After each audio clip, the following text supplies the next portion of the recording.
허락하신 하나님의 말씀은 예레미야서 10장 1절로 16절까지 말씀입니다. 이스라엘 집이여, 여호와께서 너희에게 이르시는 말씀을 들을지어다. 여호와께서 이와 같이 말씀하시되, 여러 나라의 길을 배우지 말라. 이방 사람들은 하늘의 징조를 두려워하거니와 너희는 그것을 두려워하지 말라. 여러 나라의 풍습은 헛된 것이니 삼림에서 벤 나무요 기술공의 두 손이 도끼로 만든 것이라. 그들이 은과 금으로 그것에 꾸미고 목과 장도리로 그것을 든든히 하여 흔들리지 않게 하나니 그것이 둥근 기둥 같아서 말도 못하며 걸어다니지도 못하므로 사람이 메어야 하느니라. 그것이 그들에게 화를 주거나 복을 주지 못하나니 너희는 두려워하지 말라 하셨느니라. 여호와께서 주와 같은 이 없나이다. 주는 크시니 주의 이름이 그 권능으로 말미암아 크시나이다. 이방 사람들의 왕이시여, 주를 경외하지 아니할 자가 누구리이까? 이는 주께 당연한 일이라. 여러 나라와 여러 왕국들의 지혜로운 자들 가운데 주와 같은 이가 없음이니이다. 그들은 다 무지하고 어리석은 것이니 우상의 가르침은 나무뿐이라. 다시스에서 가져온 은박과 우바스에서 가져온 금으로 꾸미되 기술공과 은장색의 손으로 만들었고 청색, 자색 옷을 입었나니 이는 정교한 솜씨로 만든 것이거니와 오직 여호와는 참 하나님이시요 살아계신 하나님이시요 영원한 왕이시라. 그 진노하심에 땅이 진동하며 그 분노하심을 이방이 능히 당하지 못하느니라. 너희는 이같이 그들에게 이르기를, 천지를 짓지 아니한 신들은 땅 위에서 이 하늘 아래에서 망하리라 하라. 여호와께서 그의 권능으로 땅을 지으셨고 그의 지혜로 세계를 세우셨고 그의 명철로 하늘을 펴셨으며 그가 목소리를 내신즉 하늘에 많은 물이 생기나니 그는 땅끝에서 구름이 오르게 하시며 비를 위하여 번개치게 하시며 그 곳간에서 바람을 내시거늘 사람마다 어리석고 무식하도다. 은장이마다 자기의 조각한 신상으로 말미암아 수치를 당하나니 이는 그가 부어 만든 우상은 거짓 것이요 그 속에 생기가 없음이라. 그것들은 헛것이요 망령되이 만든 것인즉 징벌하실 때에 멸망할 것이나 야곱의 분깃은 이같이 아니하시니 그는 만군의 조성자요 이스라엘은 그의 기업의 지파라. 그 이름은 만군의 여호와시니라. 예레미야 선지자가 7장에서 시작한 성전 문 앞에서의 설교는 10장에서 마무리됩니다. 오늘 본문은 예레미야를 통해 계속되는 이스라엘에 대한 하나님의 명령과 경고입니다. 10장은 유다의 우상 숭배가 하나님의 징계를 불러왔다는 사실을 지적하면서 하나님이 우상들과 얼마나 다른 분이신지를 말씀하고 있습니다. 1절 말씀을 보시면 이스라엘 집이여, 여호와께서 너희에게 이같이 1절에서 선지자는 이스라엘에게 하나님의 말씀을 들으라고 합니다. 하나님께서 선지자를 통해 반복하고 계시는 명령은 하나님의 말씀을 들으라는 것입니다. 신앙은 하나님의 말씀을 듣는 것입니다. 말씀을 듣고 또 들으며 그 말씀을 마음에 품고 말씀에 순종하는 것입니다. 그러면서 여러 나라의 길을 배우지 말라고 말씀하십니다. 여기서 길은 종교적 관습을 가르치는 표현입니다. 유다 백성은 이방인들처럼 하늘의 징조를 두려워했는데 하늘에 있는 모든 것들은 사람에게 징조를 줄 수 있다는 것이 아니라 그저 하나님의 피조물일 따름입니다. 나무나 은이나 금으로 만든 우상들도 마찬가지입니다.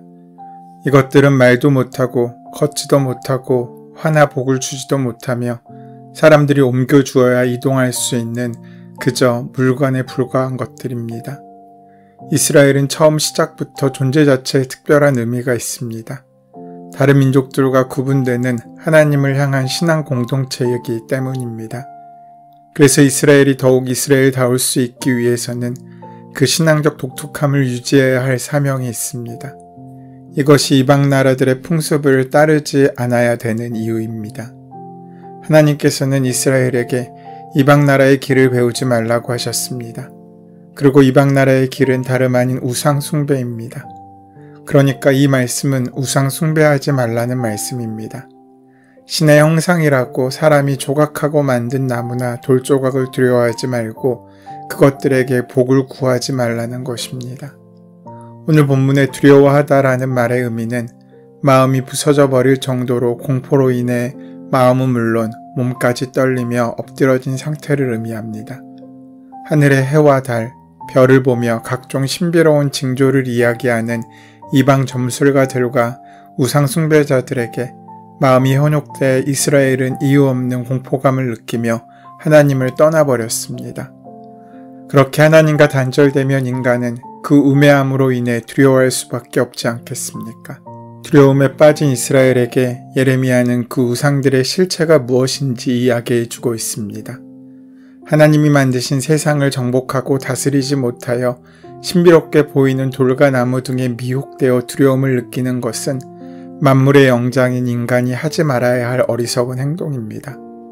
사람들이 우상을 섬기는 이유는 결국 복을 받기 위함입니다. 나무나 돌이나 청동으로 만들어진 우상을 신으로 섬기는 것은 결국은 복받고 세상에서 편하고 안전하게 잘 살고 잘 먹고 싶은 마음을 표현하고 있는 것입니다. 그러나 분명한 것은 우상은 사람에게 복을 주지 못합니다. 사람을 안전하게 지켜주거나 참된 평화의 소망도 주지 못합니다. 궁극적으로 영혼의 미래를 약속하지도 못합니다. 죽음 이후에 벌어질 일들에 대해 어떠한 영향력도 권한도 행사하지 못하고 보장할 수 없습니다. 그러니까 실은 사람을 속이고 심판의 자리로 몰아가고 있는 것입니다.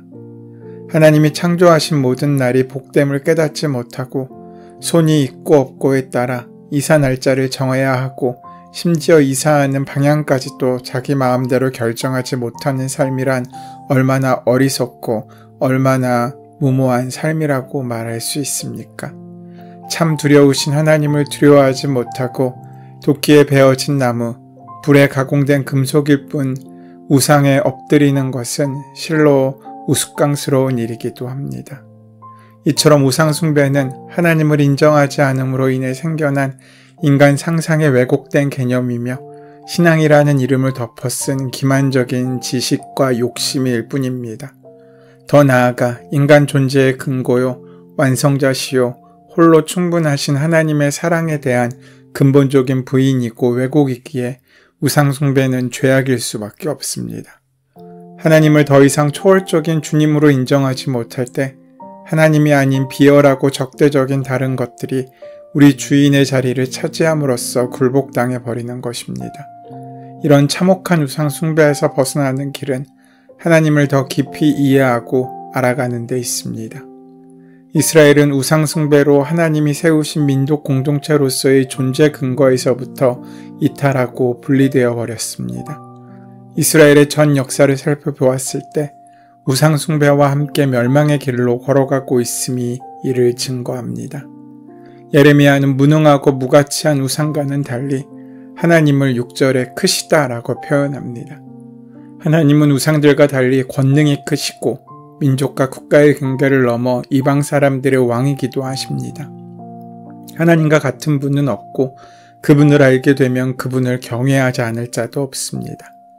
하나님은 이스라엘뿐만 아니라 모든 이방 나라들 사람들의 왕으로 계시기에 하나님의 진정한 크심을 알게 될 때 예레미야는 물론 우리 모두 이렇게 고백할 것입니다. 10절 말씀입니다. 오직 여호와는 참 하나님이시오 살아계신 하나님이시오 영원한 왕이시이다. 또 우상을 섬기는 이방을 향하여 분노하신 하나님이십니다. 그렇기 때문에 모든 우상은 하나님의 진노의 날에 반드시 모두 멸망당할 것입니다. 허망한 것들에게 무슨 신비한 힘이 있을까 기대하지 마십시오. 12절부터 16절까지의 말씀은 이방 민족들에게 하나님을 소개하면서 우상의 헛됨이 무엇인지 이야기해주고 있습니다. 예레미야는 온 천지를 만지시고 다스리시는 분은 하나님 한 분밖에 없음을 말씀하고 그 하나님을 소개하고 있습니다. 하나님은 사람에게 복을 주시는 분이십니다. 영혼과 인생의 복을 내리시며 죽음 이후에 복되고 영광된 약속을 주시는 분이 오직 하나님이십니다. 그러므로 말씀 속에서 하나님을 바로 알고 바로 믿고 바로 따르며 사는 것이 참으로 복되고 지혜로운 인생을 사는 길입니다.